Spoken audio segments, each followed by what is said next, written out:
my name is Christopher Russell, and welcome back to Page by Page, writing the book in real time. We are now on to chapter 26. Whoop, whoop. Where does this put us in the book? Like, how close are we getting to a halfway point, would you say? Do you know?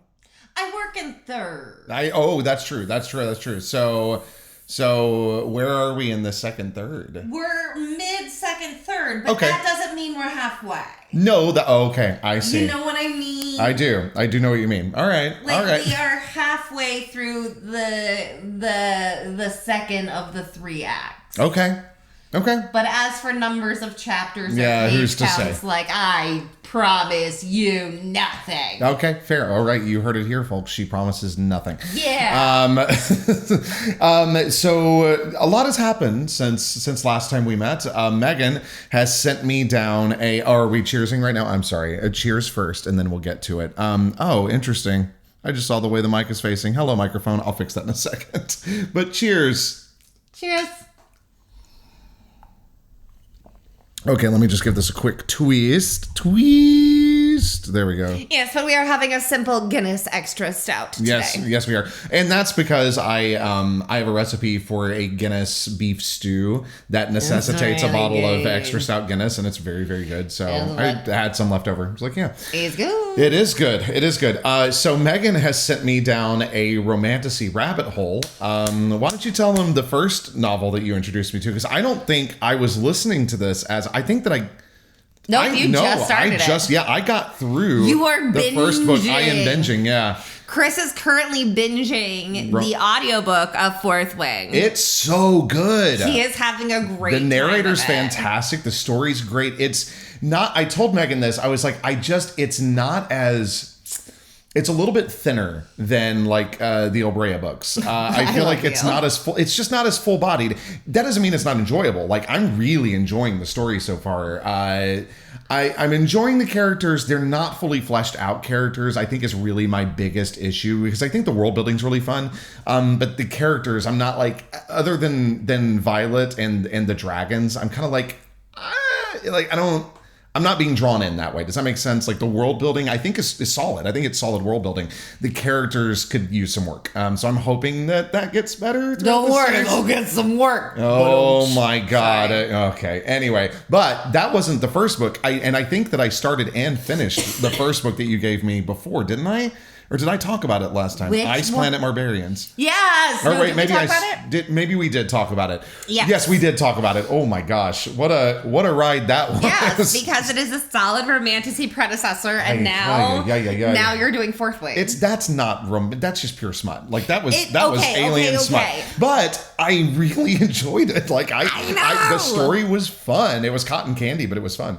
But there's a reason it's popular. Yeah, it is quite graphic. But the story elements, while again not like brilliant literature, was fun. It was a fun time. So yeah. Anyway, there was actually a moment that even made me tear up a little bit towards the end. I was like, oh, nice. So yeah, I'm glad you're enjoying your romantasy. Thank you. So that's my end of things. Do you want to talk about you? Well, I love it. Makes me it makes my insides go. When you like compare everything to Ilbrea. Sorry. They go, ugh. I don't have a better barometer. I'm thinking of Brandon Sanderson, the Mistborn trilogy. Again, very good. I mean, I'm gonna put that on a little bit more of a literature side of things than Fourth Wing, which I don't know if that's fair to say, but I do think it's a little more literary epic fantasy. I mean, one's more like commercial, one's more like, I am here for fantasy fans, and if you do not read me, poo-poo. Yeah, that's how Sanderson feels. Yeah. But he's like, love me or hate me, I'm rich either way, bitches. I think that Sanderson's pacing is kind of where he falters. Brilliant author, but again, I go back to Ilbrea. The pacing in Ilbrea is perfect. Sorry. Anyway, so yeah, but that's what I use as a barometer, because I know Ilbrea very, very well. And it's really fucking good. Okay. Well, thank you. But after Fourth Wing, I'm going to put him onto Quicksilver next. Yes. So. Wait, do I get to finish the trilogy of Fourth Wing first, or do I need to go straight into Quicksilver? It depends on when the library holds come up. Oh, that's fair. And that's true. Okay. Yeah. All right. So enough about me. How about you? Give us an update on you. I still not really working, still writing on paper, and poor Chris is doing a shit ton of extra work to put everything onto paper so I can edit it and then put the edits into the computer. And yeah, poor Chris is doing a lot of extra work. And I appreciate him very much. I appreciate you too. But yeah, I get to go to pain management tomorrow, and hopefully they'll ablate some nerves or something. Oh my gosh, I forgot about that. Yeah, they probably won't get to ablate any nerves tomorrow, but hopefully we'll figure something out and then we can continue the progress. For those who don't know, can you explain what an ablated nerve means? They go all Joker style on your nerves that are acid bitches burn you, and then you can't feel stuff there anymore. Joker style on your nerves. I mean, okay, sure. You said acid and immediately made me think of Two-Face as opposed to Joker, but... I don't know. I feel like Joker would be like... No, I think that Joker does have a flower that he squeezes and it's actually acid. So yeah. It makes sense. All right. So was there anything else before you give us a previously on? I love your thinking face. No, thank you. Okay. All right, great. Well then, I would say that maybe we go on to a previously on. We're going to use this as a talk radio. What was that skit on SNL where they had Alec Baldwin on there, and it was I really like the way that they're dessert balls taste in my mouth. Do you not remember that? And it ended with him going, "No one can resist my sweaty balls." Well, good story, babe. Dang, I'm sorry. Okay, please continue. So proud of you. I appreciate you. Previously on Diary of a Blood-Marked Werewolf. After the failed field day, the classmates of Laureldale High are gathered at the Argo for a party. Because why the fuck not? Ella and her friends have snuck off to hide in the jail cell where they are going to play some truth or dare. Yeah, that's really all we need in this moment, so... I think you're right. Woo, let's start the chapter. Woo! I wasn't expecting it to be that short if you hadn't moved anything yet. No, I appreciate it. Thank you very much. Well, everything is moved now, and we're going to do a double check to make sure that we're still using the correct microphone, because that was annoying when that happened. All right, great. We're good. Okay, so without... when you happened. That's rude. It's funny because I was just thinking, I was like, should I cut moments like that where I'm moving the microphone and stuff? I'm like, no, we're not fucking well polished. We are raw, damn it. And I've said that before and I'll say it again. Also suspicious. What are they doing to our trees? I don't know what they're doing to our trees, but more, are they going to use the chainsaws again? There were chainsaws 40 feet outside our window this morning, and we were like... So sorry if for some reason this ends up being really weird because we end up cutting now and not coming back to it until a little bit later. We've done it before, though, and I think it's fine. Yeah. All right, so here we go. Chapter 26. Chainsaws! Anna! Well, no, they can do it sometimes. Yeah, but not right now. But that tree is cut enough, people. Yeah, I mean, it does look, I mean, it looks tidy. We should probably cut our tree commentary. We could cut our tree commentary, but, there are very few good arborist podcasts. I'm kidding. I'm sure there are great ones out there, actually. Okay, so then cue ball tree, there's nothing left. I know, they're hauling away the dead limbs. Oh. Were they dead?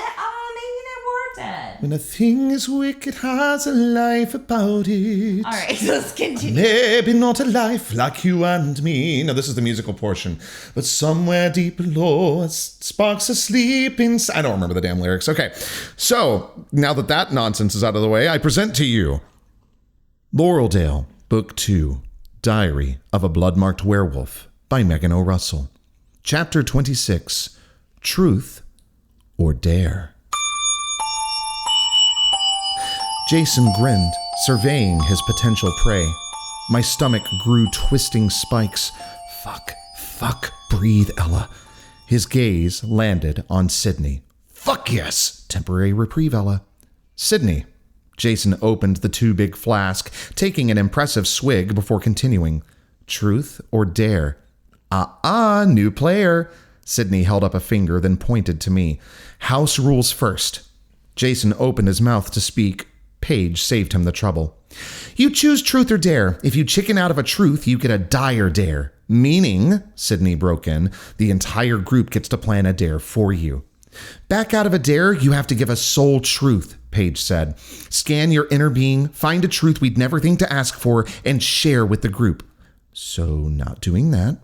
A sip for the challenger, Sydney nodded to Jason, and one for the challengee. She took the flask and drank. And no couple may challenge each other. Jason pointed from Sydney to Andre. Sydney grimaced. That was a rough game. Pause. That would be a bad idea. Now, Jason locked his wicked grin on Sydney. Truth or dare? Truth, Sydney answered instantly like a clean-conscienced badass.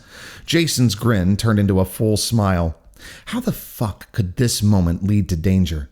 How could anyone smiling with that much silly mischief in their eyes need imminent saving? Everything inside me went cold when I couldn't even pretend not to know the answer. Did you actually call Erica a waste of oxygen when you kicked her off the first Frostball committee? Jason asked. Of course not, Sydney laughed. Like a true leader, I took responsibility for the problem. Babe. Andre nudged her shoulder, pride filling his face. I wasn't done yet, Sydney nudged him back. What I said was that I blamed myself for believing in her. Then I kicked her off the committee. Andre closed his eyes and shook his head, flattening his lips against a smile. I pressed my knuckles to my mouth, dampening my laugh. Even better, Paige spoke through giggles. You can borrow the line, Sydney said. Oh, I will, Paige said. My humor vanished as Sydney scanned the group.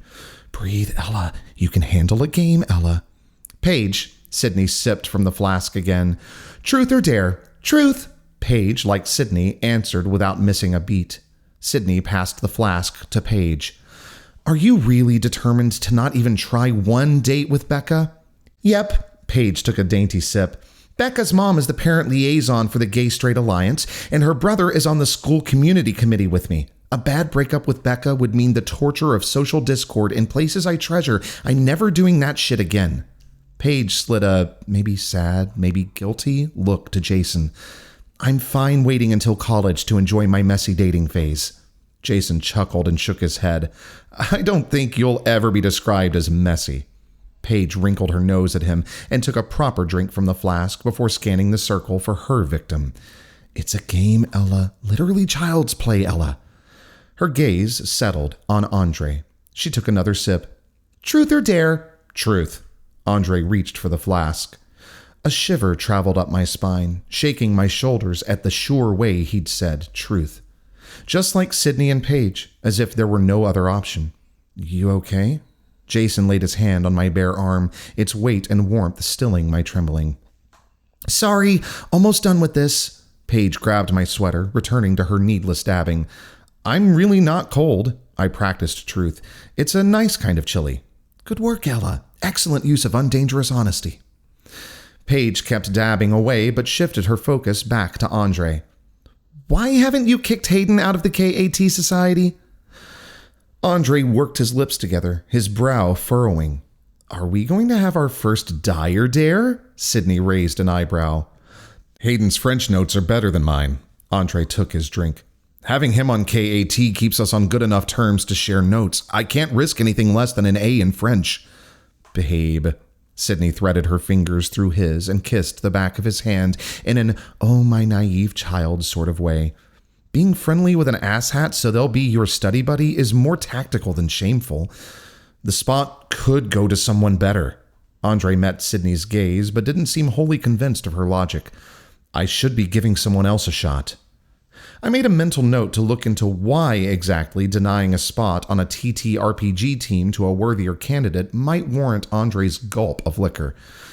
You do enough work for the team. You get to select players however the hell you want. Paige returned my sweater. But when finals come, don't get mad if I come begging for help. Friends help friends. Andre raised the flask to Paige and mock cheers.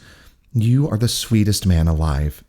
Sydney brushed a kiss against the worried pinch at the corner of his eye.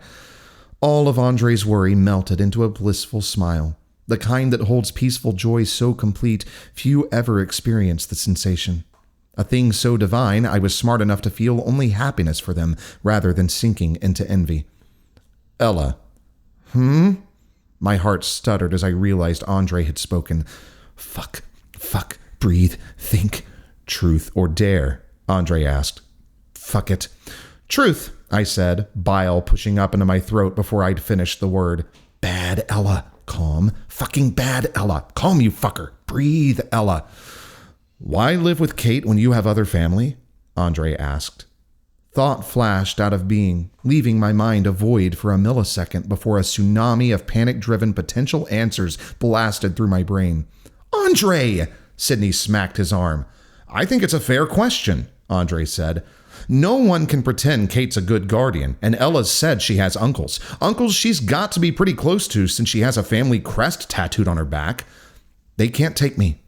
The prickling of my bear tattoo against the cold wall stilled my brain as I spewed a miraculously undangerous truth. One's on the road all the time, the other has a full house with my cousins. Since my mom left her Ella people before I was born, blood family on her side is out. Your cousins couldn't cram in, make room for you? Andre held the flask out to me. Andre! Paige punched his arm as soon as the flask transferred to my grip.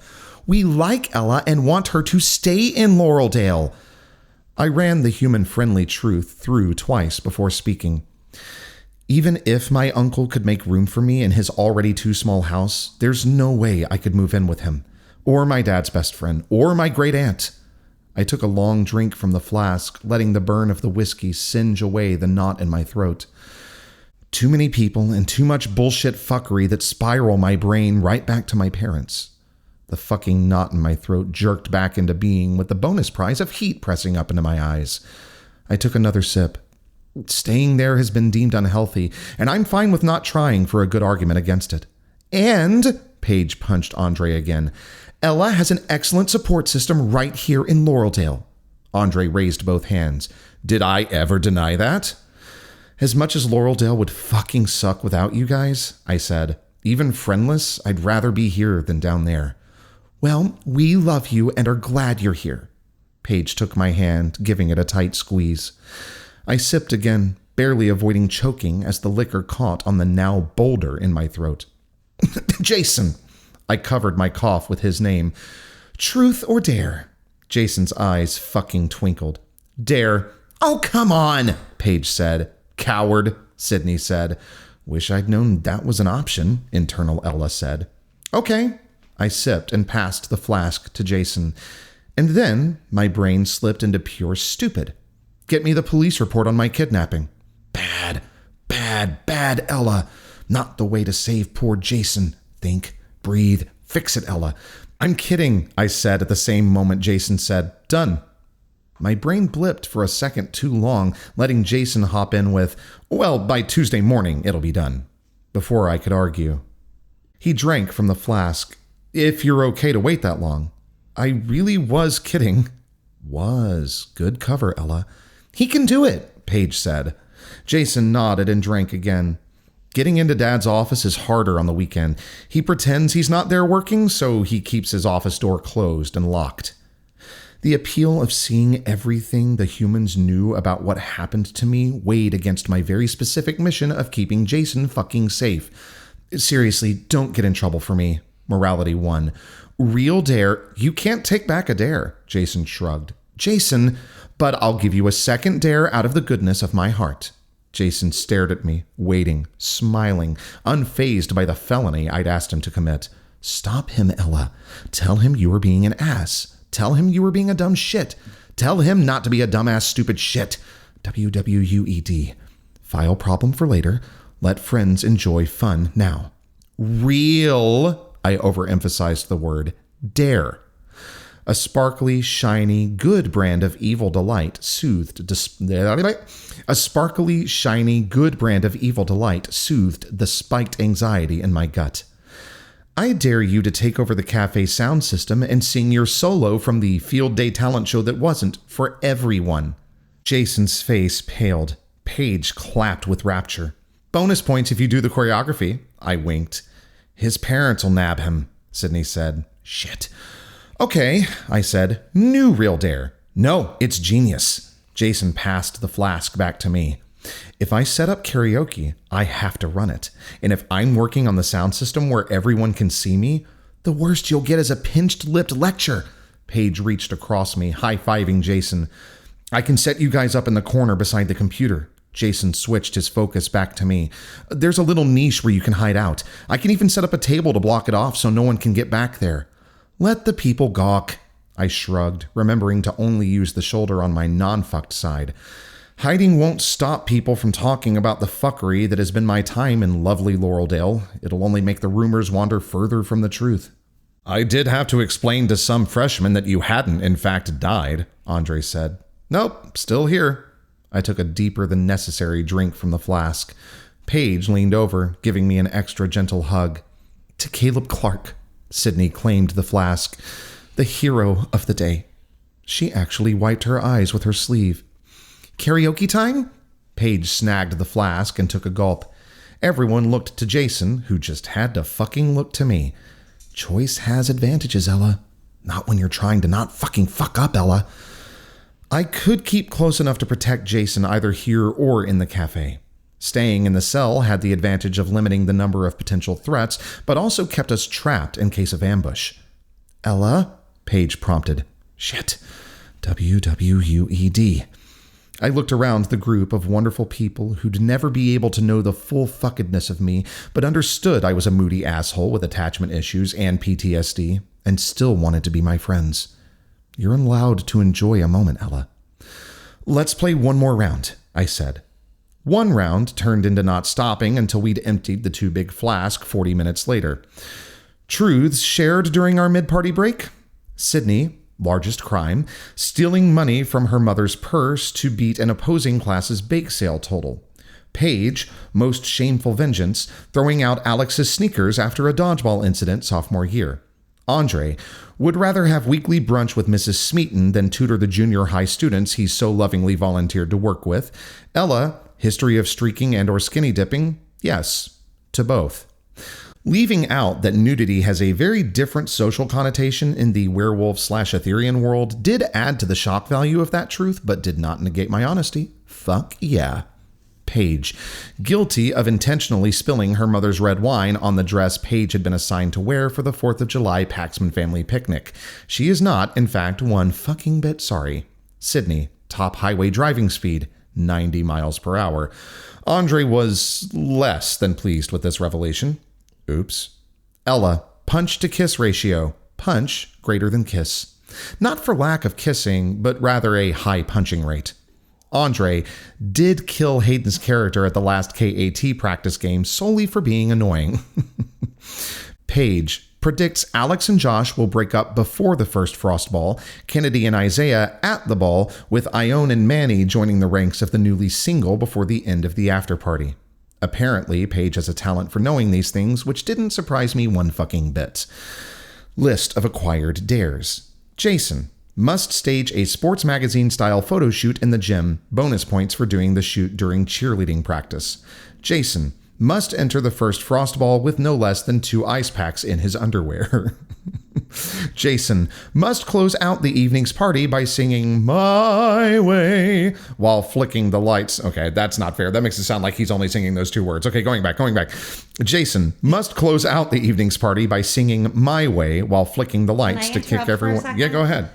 So, y'all, one of our cats is currently sitting in here listening to us record, and her judgment she's glaring at Christopher for singing My Way, she was like, are you fucking kidding me? I don't think that's what she's judging. I think she's judging the fact that her bed that she loves to be on when she shouldn't be is covered currently because we're painting. No, I'm really sure she was mad about you singing. Okay, that's let's go fair. back to it. Hold on, let's try it. My Way.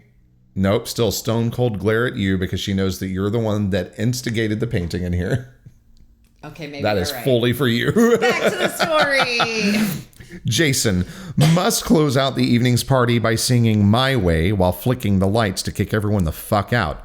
At which point, we would play interference for Jason, keeping him away from all parental traps while we helped clean up until Kate ordered the Blackwood House 3 home. Sydney and Andre would continue to provide cover, letting us safely escape before departing themselves, at least according to Andre. Or, more likely, they'd stay, trying to polish away every last trace of student interference in the cafe until Mrs. A kicked them out. The whiskey had killed enough of the chill to make pulling my sweater back on unappealing as we all crouched, mints in mouths, waiting for Jason to run for the cell door. He peeked out from behind the bar once, twice, 12 times. The spy life definitely isn't for you, I whispered. Sorry to stomp on your CIA dreams, but do you need me to take the keys? I felt a tiny spark of pride that my natural impulse to save Jason from his dithering had emerged completely uncalculated, thereby landing the moment firmly in unknowing Ella territory. I just keep thinking I see a shadow. Jason peeked out one more time and bolted for the cell door as panic snuffed pride and I dove after him, ready to protect him from a shadowy beast. He shoved the skeleton key into the lock. I planted myself beside him, scanning the darkness, searching for the threat, one hand reaching out to wrench Jason away from unseen claws, the other poised to grab my knife. Before I could spot anything, Jason flung open the cell door and Paige grabbed my arm, yanking me past Jason and into the hall. I twisted free, placing myself between my friends and where Jason had been looking. Nothing. Human eyes like to see things that aren't there, Ella. He's a human, Ella. Jason closed the door with a too loud clang. A potentially tipsy human Ella. 2 parent volunteers appeared at the corner between us and the cafe/party. You aren't supposed to be down there, the man said. This is my house, so... Jason shrugged, pocketing his iron keys with zero finesse. And you're supposed to be back here? The woman's eyes moved from Jason to the rest of us, fucking freezing on me. Oh. Her lips formed the word, but she didn't make any sound. I would like to throw in here that she didn't. I have to, because this is a podcast. So I made an executive decision. You're welcome. I'm proud of you. Thank you. Her lips formed the word, but she didn't make any sound. Yeah, Paige threaded her arm through mine. Jason has free reign of his own home, and we've been given permission to find a quiet corner whenever Ella needs one. Thanks for checking in. Right, of course. Lips returning to their silent O, the woman pivoted back toward the cafe. The man didn't surrender, even posing fists on hips to complete the dickhole vibe. Is something wrong? Sydney's words came out irreproachably polite. I think the girl that sparked this mess is about the last one who should be wandering away from adult supervision, Dickhole said. What did you just say? Andre stepped to the front of our group. Babe... Sydney's slight stumble as she grabbed Andre's arm brought forth words of wisdom from the depths of my childhood educational memories. Never assume a human can hold their liquor. You don't get to victim blame and pretend to care about that person's safety in the same sentence. Andre stepped closer to Dickhole. Go back to frowning at teens daring to have fun and let the people who actually care about Ella are smart enough to comprehend why this town is on high alert and understand that it is in no way Ella's fault worry about her damn safety. Paige began to slow clap, each smack of her hands a gut punch emphasizing Andre's error. It was my fault fear had taken over Laureldale. Austin/K1/the extra crispy asshat who'd wanted to use me as a living divining rod for fucking treasure hadn't wanted a werewolf guard or a pet human. He'd wanted, very specifically, me. But K2 might have been willing to take any Etherean, Ella. They could be stealing someone else right now. Your victimness doesn't mean you put others in danger. It just means you were first. But why the fuck did it have to be me? Cement-heavy self-loathing sank in my stomach as my brain popped out the simple and terrible truth. Because I'm worth more. Worth more than a half-dryad with no connections or training. Worth more than a werewolf with a mediocre bloodline. Worth more than a Blackwood witch, too. The concrete churned and churned. Grabbing the most valuable item first makes sense. Continuing to stalk that prize once it slipped away makes sense. Leaving town after a job gone wrong is also logical, but sticking around just to smash the escaped prize like a vase? Risky. No profit margin. Alerts everyone nearby something is very amiss. Not a wise villain. Not a wise villain at all. Unless wound around in my head, conjuring up more and more awful, outlandish, massacre-level problems as Jason stashed me in a corner while Andre and Sydney grabbed the equipment for Jason to set up, and Paige went on the hunt for other singers from our class's talent show offering who might be willing to sing backup for Jason's performance. Unless K2 wanted revenge for Austin/K1/Crispy's death, unless I was too loose an end, unless the goal had always been to hurt me and they didn't fucking care if it was through imprisonment or death, unless they wanted me out of Laureldale and didn't care if I went bound and gagged or in a body bag, Unless I'd done something since I'd been kidnapped that had tainted my sale value or made them hate me enough to make killing me worth the lost money. Or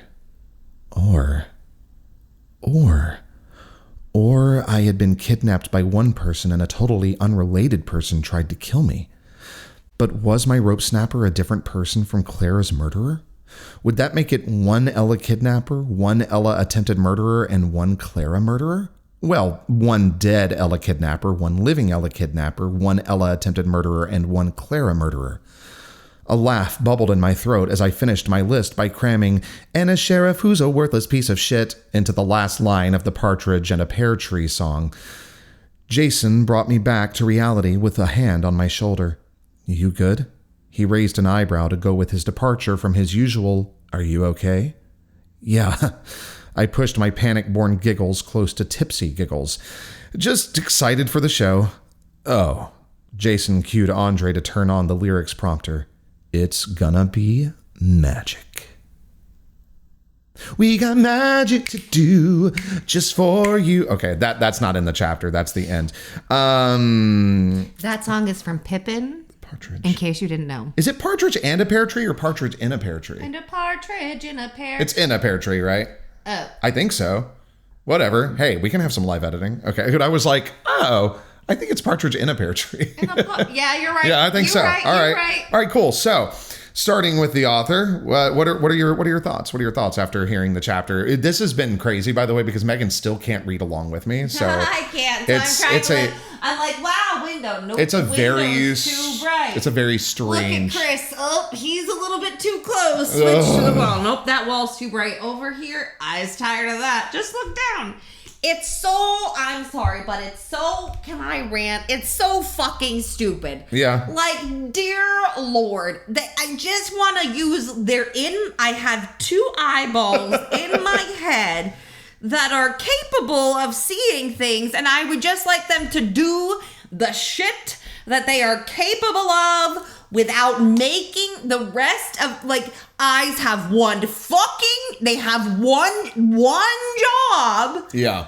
Why can't they? They one job and they're fucking it up. They are fucking it up. They really fucked it up. Boo! Okay. That's from Tootsie, the musical. All right. So, but going back to the chapter, what are your thoughts, takeaways, things that you're looking forward to, things you can't tell us about? Well, don't tell us about those. You know what I mean.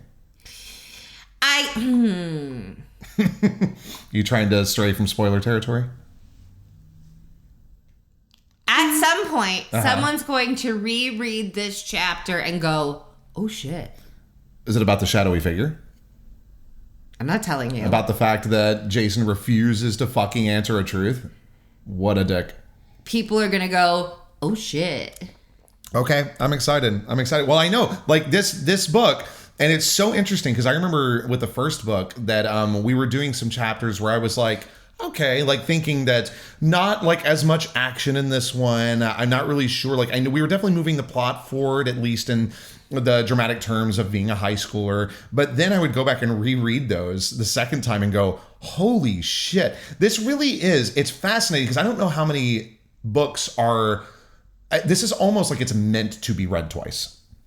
Do you know what I mean? Which is so strange for a book. It's like you don't have to. It kind of is that way because for the people who are podcast listeners, the intent is kind of like, okay, you've listen gone to the on podcast this journey. and now read the book. Yeah. Now, or hopefully eventually there will be an audiobook for people who like visual reading. There will be eventually. In the moment, it's fucked for them. You know what I mean? Or like me, I'm too busy to sit down and read a book, so I'm enjoying audiobooks. Yeah. You're not necessarily too busy. I am too damn busy. Your limbs are too flaily. I'm too busy too. Yeah. Well, no, you could, but at the end of the day, you're like, I can't do no. At the end of the day, I can't. But sitting there listening to an audiobook while I play a little like mindless video game, very nice way to relax. It's the same as an audiobook in a craft. Yeah. I miss painting. Painting was fun too. I know. But yeah, this is, I forgot what I was saying. No, we were talking about how you said you're excited for people to go back and read this later. Yeah, but that's kind of the thing is that like, and because it is a mystery and because from first chapter of the book, we have the same. There have been things going on from chapter 1 that have still not come to fruition. Okay. In this mystery, in this subterfuge, in this supernatural world. Okay. So yes, the intent is that like there is so much that you're gonna, when you figure it out, it has been there. I have meticulously put it in from day one. Please don't let me have fucked it up because I've been trying so hard not to fuck it up. I really have. I've tried so fucking hard not to fuck it up, and I think I've done a good job. But to make sure that like this is, you can go back and track everything from the beginning of like, oh no, this vision was there from the beginning. Right. Oh no, this thing that is the evil has been on the page since the beginning. We haven't, it's been there from page one. We've been seeing this. Yeah. And so that has been the intent.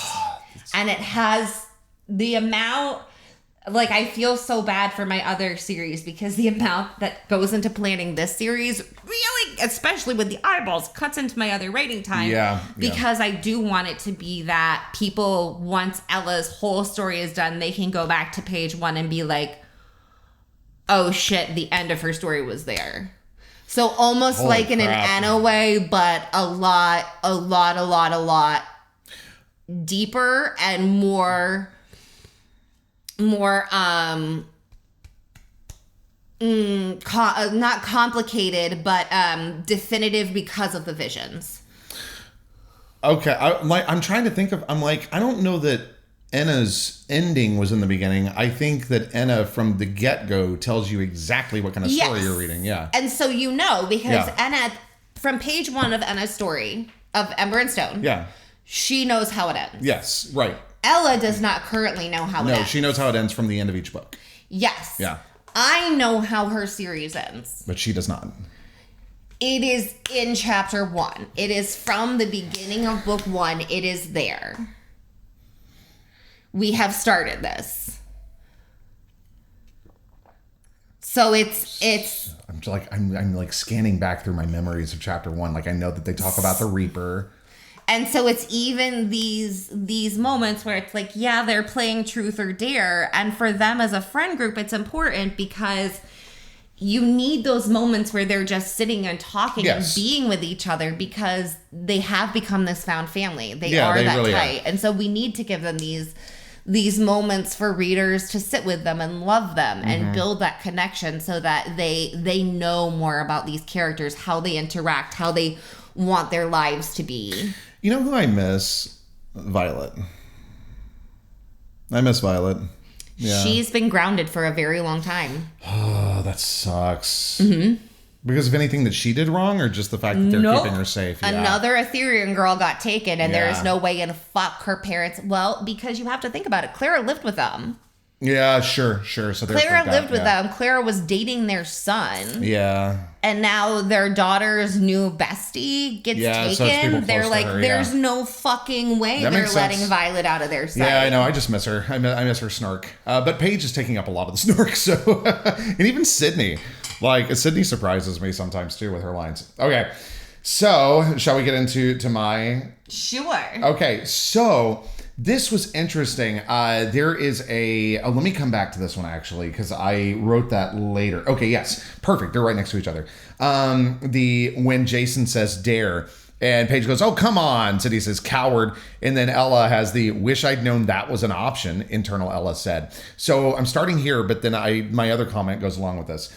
So Megan asked if that particular moment tracks, and I want to talk about this on the podcast. She's been led into a trap by the time she answers truth. She feels this is how the game has to be played, so I think this absolutely tracks. Now, will you explain why that is? Why everybody's been answering truth so quickly? Because Jason will never say truth. He will always say dare. Oh, yeah. Much like in KAT, if there's a way to sacrifice yourself, he's always going to be like, Leroy Jenkins running in. God. And so they're all like, no, Jason, you can't get yourself killed every game of KAT. And so they're trying to be like, no, Jason, in truth or dare. People tend to pick both. Yeah, but he only chooses dare, which is why at the end list of dares, it's all Jason. It's just Jason. And everyone else is like, truth.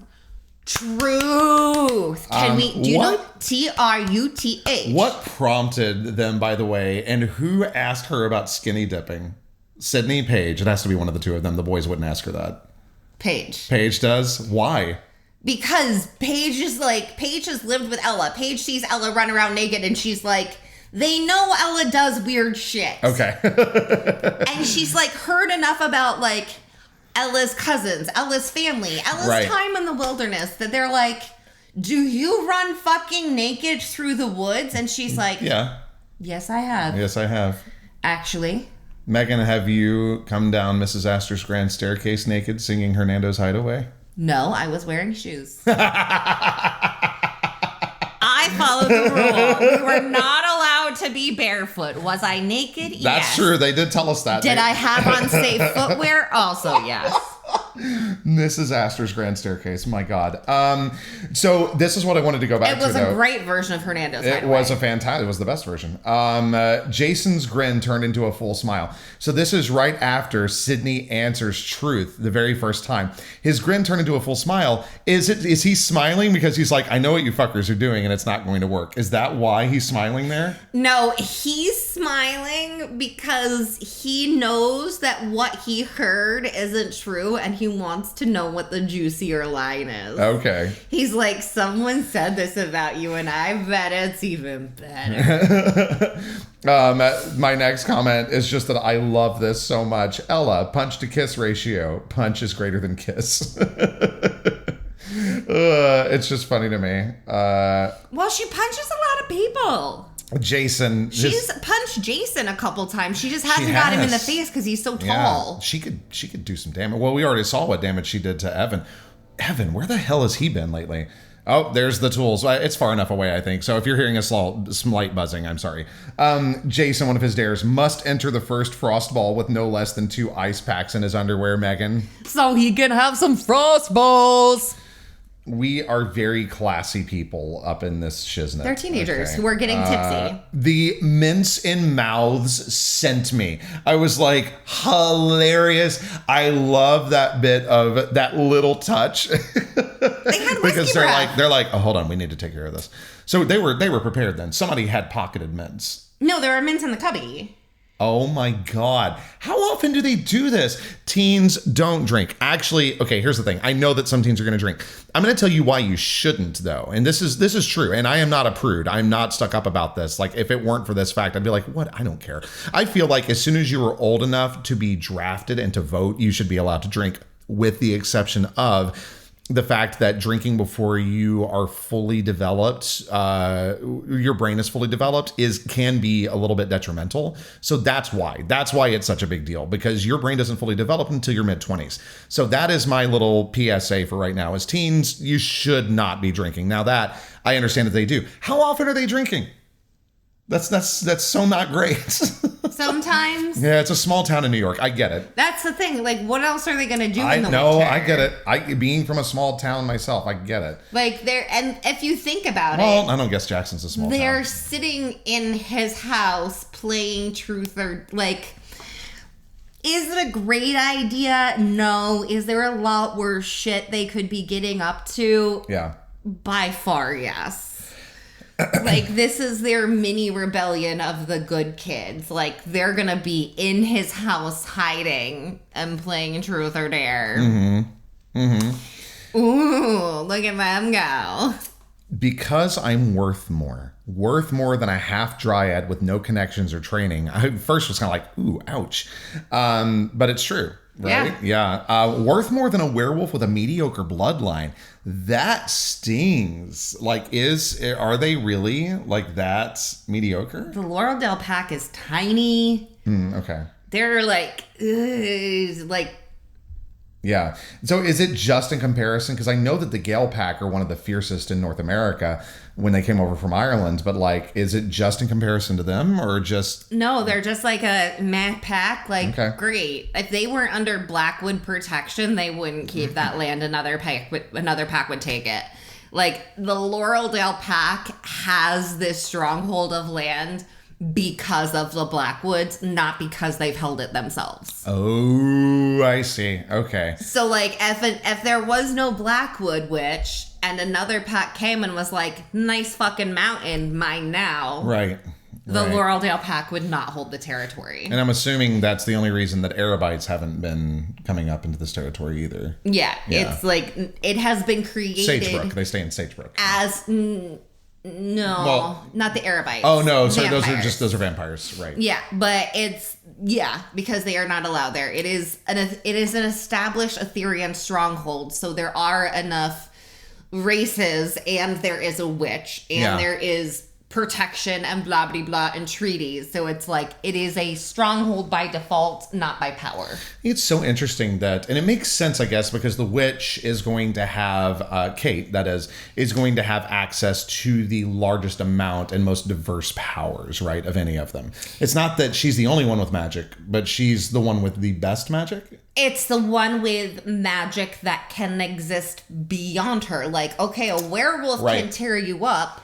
Yeah. But the second they're gone, what are they going to do? Right. But a witch can weave protections. A witch can create the runes around the crossing bar. Okay. A witch can do protection spells. A witch can make protective barriers. No one else has the magic to really do that. Have we talked about this? Are there ever vampires at the crossing? Yes, vampires can go to the crossing. Okay, that's what I thought. I think we did talk about that. They before. can't go north of the crossing. Right, yeah. So that's why the crossing barrier. is an island. It has a bridge going north, a bridge going south. So they physically cannot cross the bridge going north. They could, but they would die. It would be breaking the treaty. Okay, and that's not good. Yeah, so it's one of those like, yeah, sure you could. Yeah, but not a good idea. But that would be... What about Ethereans going south of the bridge? Are they allowed to do that? If they're on good terms with the werewolves or with the vampires, yes. Okay. But so then this is a double standard. They're not allowed to cross north, but the Ethereans, if they're on good terms with everybody else, can cross south. Mm-hmm. That's a double standard. Well, because it's not specifically vampire territory. There are vampires in that territory. Oh, I see. Okay. This is an established territory. I love how I'm getting all like offended on the vampires' behalf. No. That's a double standard. That is not a vampire stronghold. Gotcha. There are vampires there. Okay. They're not allowed in Laureldale. They're allowed to the crossing. Oh my God. Is that why what's his name hasn't come back? He can't? Yep. Oh, that sucks. Okay, crazy. I don't think that's a secret. I think we've talked about him before. Yes. Yeah, we have. The guy that his seat is vacated during chapter 1, it's because he's a vampire. Yep. So yeah, he can't come back. Oh my God. I didn't even think about that. All right. Last thing he was turned, so he's stuck. Is still south of the river, can't come back to school. Oh, that sucks. I'm excited to see like what that means about his family and all that jazz. Because I'm assuming, well, anyway, I'm not going to make assumptions. I've learned to not do that with your books.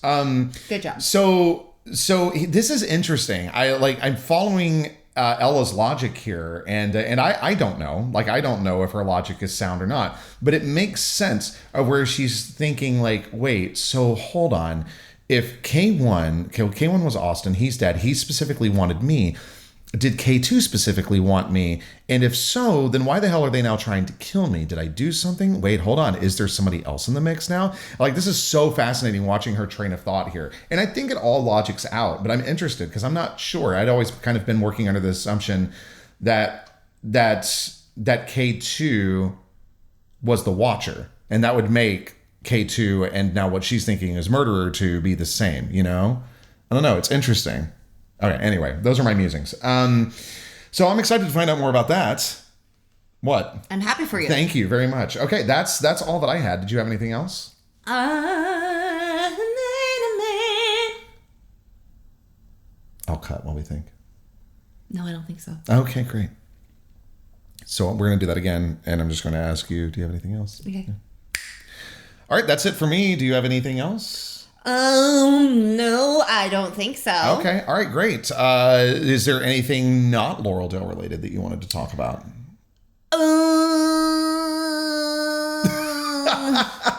This is just a test. This is only a test. No, So I have my event schedule up. They really don't start till May. I will be at a bunch of Comic-Cons and things coming up in the Comic-Con season. We just put in our interest for Florida SuperCon. So we'll see. Fingers crossed. I love that one. 'Cause we love that one. But yeah, so that's happening. But luckily I still have a break. So I'm working on getting my eyes back to working. Yes. Chris is working on some MK Thorne stuff. He's going to have an entry for you next week, and I'm so excited about it. Me too, because it's totally being worked on. Well, I just told you now you're doing Yeah, it, but I know. now it's going to be in the podcast, That's so fine. you are committed. All right, great. And So next week's going to be MK Thorne? No, Oh. I just need you to write a little. Oh, okay. I'll write a little bit. There's a hilarious lore that is necessary. Oh, I see. Put it in. Oh, that's dirty. I was like, babe. Okay, continue. And on that note, if you are enjoying the podcast, My God. please do share with your book loving friends so that we can grow our page by page and Laureldale universe family. Now you can, to do this, you can rate, review, subscribe, like, comment, whatever your preferred podcast or video platform lets you do to let the algorithm know that you like us and that more people should find us. You can also find us on TikTok, our home on Substack. You can find us on Facebook and Instagram too. So do pop by and say hello. Especially if you want to follow my journey with Fourth Wing. I am posting a lot about that right now on my page by page Instagram and TikTok. So come join the journey. No spoilers. My favorite part is when the thing is, I'm really excited for him to get to that part. People are already commenting on it. In the first book, because I know what his reaction to that part is going to be, because he likes to compare everything to Ilbrea, so he's going to compare it to a specific part of Ilbrea. And I'm terrified to see the nice things irritated I get.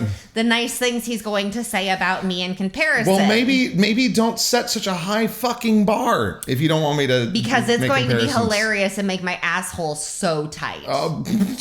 Just complete sphincter. I'm uncomfortable. So if you want to see me get real uncomfortable because I know it's coming with that moment, and you can join me on this ride of discomfort, then yeah, check out his social media, because my stomach hurts now. If anything happens to Andarna, I'm gonna be pissed. I will just say that right now. They flay her alive. Get the fuck! I hate you so much. You're such an asshole. No, you know All that right. moment that they cut out of the up. How to Train All right. Your Dragon So movie where it explains the end of the movie, but rather than explain how the end of the movie works, they just cut past it. Well, that happens to her, and they just my God, poof fire inside her, and she explodes. Yeah, of course she does. No, Andarna is precious. But then she turns into gold nuggets that rain from the sky, and it's okay. No, it's worth it. It kills Jack Barlow. Oh my God, yeah, fuck him. I hate that guy. A golden nugget from Adriana. Her death smacks Jack Barlow on the head, and he dies. Great. So it is so it's worthy. all worth it. Could you imagine she would have been flayed alive? Yeah, if you want to give any more fake spoilers, please give him fake spoilers, but no real spoilers, just fake ones. Oh yeah, all right. Can you imagine a gold nugget to the head, plunk, and he just crumbles? Until next time, thank you for reading. A gold nugget to the head. Be hilarious.